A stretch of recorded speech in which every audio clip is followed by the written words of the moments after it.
نبی پاک صلی اللہ تعالیٰ علیہ وآلہ وسلم نے نہ کچھ بچا کے نہیں رکھا، بچاتے نہیں تھے حضور۔ یہ حکم امت کو نہیں دیا کہ تم سارا کچھ اللہ کے راستے میں خیرات کرو۔ امت سے کہا کہ 40واں حصہ 2.5% زکوٰۃ، وہ بھی ہر روز نہیں، سال کے بعد، اور کچھ صدقات وہ بھی نفلی، ترغیب دلائی، فرض نہیں کی۔ حج اس پر خرچ ہوتا ہے تو زندگی میں ایک بار، امت پر پابندی نہیں لگائی، بلکہ ایک صحابی سونے کا انڈا لے کے حضور کی بارگاہ میں آئے کہ یا رسول اللہ میرے پاس یہ ایک سونے کا انڈا تھا، میں لے آیا اور یہی ہے میرے پاس، اس کے علاوہ کچھ نہیں۔ ایک طرف سے لے کے آئے تو حضور نے رخ اس طرف کر لیا، ادھر سے آئے تو حضور نے ادھر کر لیا۔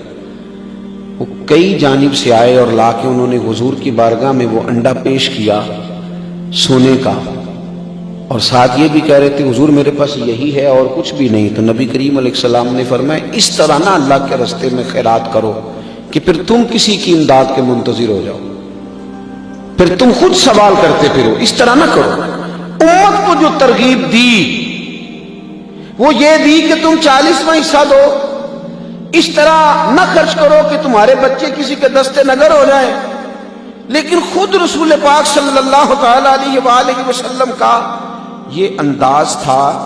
سیدنا بلال حبشی رضی اللہ تعالیٰ عنہ فرماتے ہیں کہ میں نے تو یہ انداز دیکھا کہ ظاہراً موجود نہیں ہوتا تھا نا، تو حضور قرضہ اٹھا کے، میں کیا کروں، ہم لوگوں نے نا اندر پیسے رکھ کے اپنوں کو ضرورتوں کے لیے تڑپنے کے لیے چھوڑ دیا ہے، تجوریوں میں مال بھر دیا ہے، اور ہمارے اپنے ہیں جو تڑپ رہے، جو پریشان ہیں، ہم ہیلے بہانے کر کے طرح طرح کی چیزیں خود اپنے ذہن میں سما کے ہم نے اپنوں سے چیزوں کو روک لیا ہے۔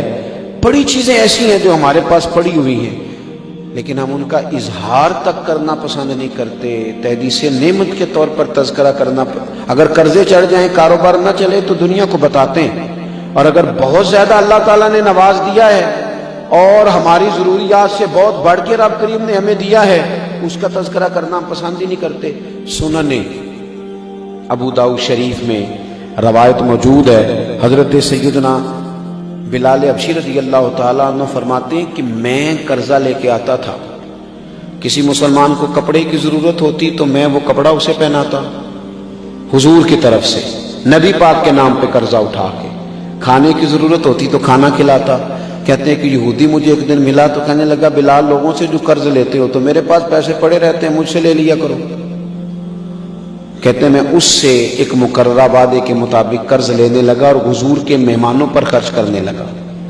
پھر ایک دن وہ کچھ تاجروں کے ساتھ میرے پاس آیا اور کہنے لگا کہ تمہیں پتہ ہے نا تھوڑے دن رہ گئے ہیں وعدہ پورا کرنے میں، اگر تم نے قرض واپس نہ کیا تو میں تمہیں پھر سے لے جاؤں گا، غلام بناؤں گا اور بکریاں چرانے پہ لگا دوں گا۔ سیاستہ میں حدیث موجود ہے۔ فرماتے ہیں میں اپنے لیے تو لیتا ہی نہیں تھا، یہ تو میں نبی پاک صلی اللہ علیہ وسلم کے مہمانوں کے لیے لیتا تھا، حضور کے غلاموں پر خرچ کرتا تھا، نبی پاک کے نام پہ لیتا، حضور کی طرف سے ہی خرچ کرتا، قرضے چڑھ گئے۔ کہتے میں حضور کی بارگاہ میں آیا، میں نے کہا یا رسول اللہ صلی اللہ علیہ وسلم، آقا وہ مجھے لے جائے گا، اس نے بڑی سخت بات کی ہے، حضور اگر آپ اجازت دیں تو میں کسی مسلمان قبیلے میں چلا جاتا ہوں، جب پیسوں کا بندوبست ہو جائے گا تو میں واپس آ جاؤں گا۔ کہتے میں اپنے حجرے کی طرف، گھر کی طرف لوٹا، اپنی تلوار، اپنا سامان، ساری چیزیں میں نے ایک جگہ باندھ لی، خیال تھا کہ صبح صبح نکل جاؤں گا اور جب اہتمام ہوگا تو آ جاؤں گا۔ کہتے میں اٹھنے کو تیار ہی تھا کہ ایک شخص دوڑا ہوا آیا، کہنے لگے بلال جلدی آؤ، نبی کریم نے بلایا ہے تے جے محبوب بلاوے ایک دم پھر اسی سر نو پیر بنائیے، وہ سر منگے تے سر دے دئیے تے کدے بھی دیر نہ لائیے۔ فرماتے ہیں کہ میں حضور کی بارگاہ میں گیا تو 4 اونٹ مال کے لدے ہوئے کھڑے تھے۔ حضور فرمانے لگے بلال مبارک ہو، رب نے تیرے لیے بندوبست کرا دیا، اس کو لے جا اور مال کو بیچ کے نہ قرضے اتار دے۔ حضرت بلال حبشی کہتے ہیں میں وہ سامان لے گیا، میں نے قرضے اتار دیے، حضور کی بارگاہ میں آیا تو نبی کریم علیہ السلام نے فرمایا قرضے اتر گئے؟ میں نے کہا اتر گئے۔ کہا کچھ بچا تو نہیں؟ کچھ بچا تو نہیں؟ یا رسول اللہ کچھ بچ گیا؟ تو نبی پاک نے فرمایا اسے بانٹ، اور بانٹ کے مجھے خبر دے۔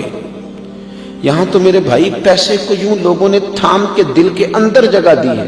میں کہتا ہوں کہ اپنے تڑپ رہے ہیں، اپنے قریبی، لیکن یہ کہہ رہا ہو حالات بڑے خراب ہیں، اسے پتہ ہے کہ میں نے بڑا کچھ سنبھالا ہوا ہے، اور اپنے قریبی لوگوں کو ضرورت ہے، وہ دلدل میں گر رہے ہیں، یہ ہاتھ نہیں پکڑ رہا، قرض خواہ آ کے انہیں تکلیف دے رہے ہیں، اور یہ آگے بڑھ کے تھوڑی سی امداد کرنے کو تیار نہیں ہوتا۔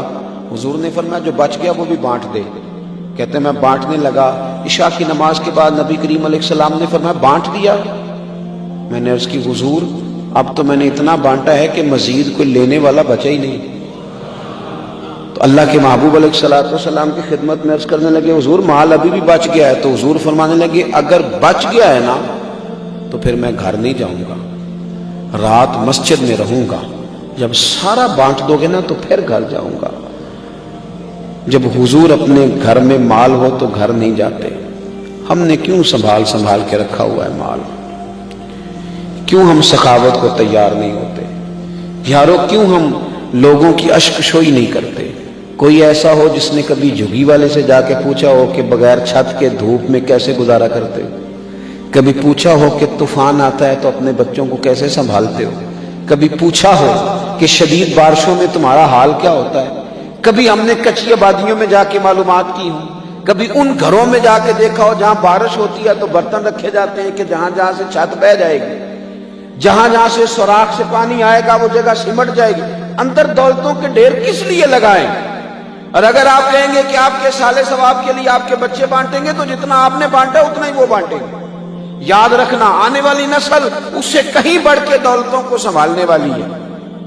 میرے عزیز، اللہ کے پیارے رسول صلی اللہ علیہ وسلم نے فرمایا میں آج رات گھر نہیں جاؤں گا، مسجد میں سو جاؤں گا، پہلے بانٹ۔ حضرت بلال حبشی رضی اللہ تعالیٰ عنہ فرماتے ہیں میں اگلا سارا دن حضور کے حکم پر حضور کی طرف سے بانٹتا رہا۔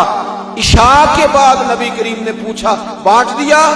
یا رسول اللہ سارا بانٹ دیا۔ فرمایا چلو پھر گھر چلتا ہوں۔ پھر حضور گھر گئے۔ حضرت بلال کہتے ہیں مجھے یوں لگتا ہے کہ حضور کی خواہش تھی کہ ایسا نہ ہو کہ میرے گھر میں مال پڑا ہو اور مجھے رب کی بارگاہ سے بلاوا آ جائے، میں یہ نہیں چاہتا۔